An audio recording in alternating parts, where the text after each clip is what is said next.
Now, using the computer, I'll show you in a clear and simple way how to use present perfect and past simple. So let's see. When we don't specify the time in a sentence, so the time is unspecified. For example, I called my father. I have called my father.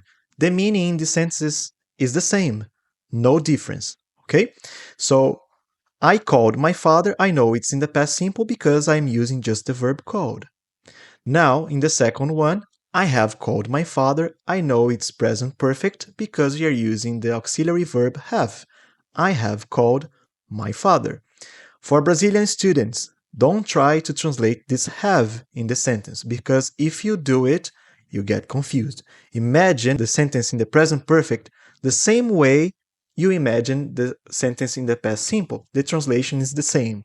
Okay? So when the time is not specific or unspecified, we can use past simple or present perfect tense. No difference. Now let's see two situations when the time is finished and when the time is not finished.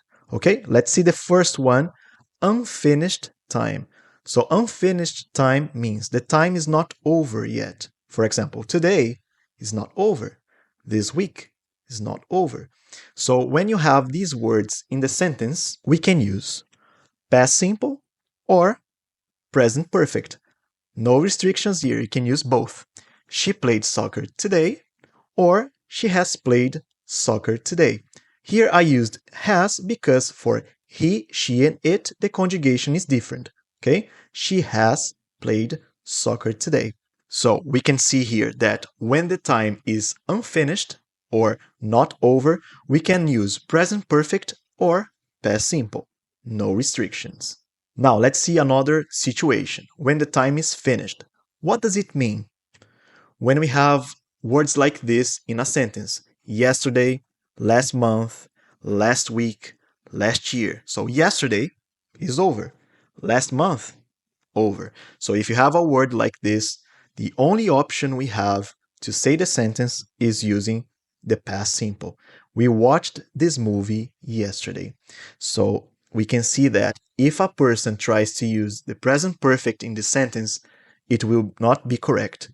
So if you say we have watched this movie yesterday, is not correct. So observing these two sentences, we can see that we can use only simple past when the time is finished. Now let's see the construction of a past simple in a sentence. So here we need a subject and the verb in the past form. For example, I called my father yesterday. She ate pizza last week. So in the first one, I called my father yesterday. I used the past simple. So I use the past form of the verb. So the past form is the second form of the verb. In the second one, I use the second form of the verb eat. It's ate. So she ate pizza last week. So ate is the second form of the verb eat. Now let's see the form of the present perfect, the structure of the present perfect in a sentence. So I need a subject, the auxiliary have or has, and the verb in the third form. Let's see here in these two sentences. I have played soccer. She has gone to the beach. In the first sentence, I used I have because for I, you, we, and they, we have to use the auxiliary have. I have played soccer. In the second one, I have to use has because for he, she, and it, we use the conjugation has. Okay? She has gone to the beach. We can see that in the blue part, played is the third form of the verb play, right? And gone is the third form of the verb go. So every time you use present perfect, remember, use the third form of the verb.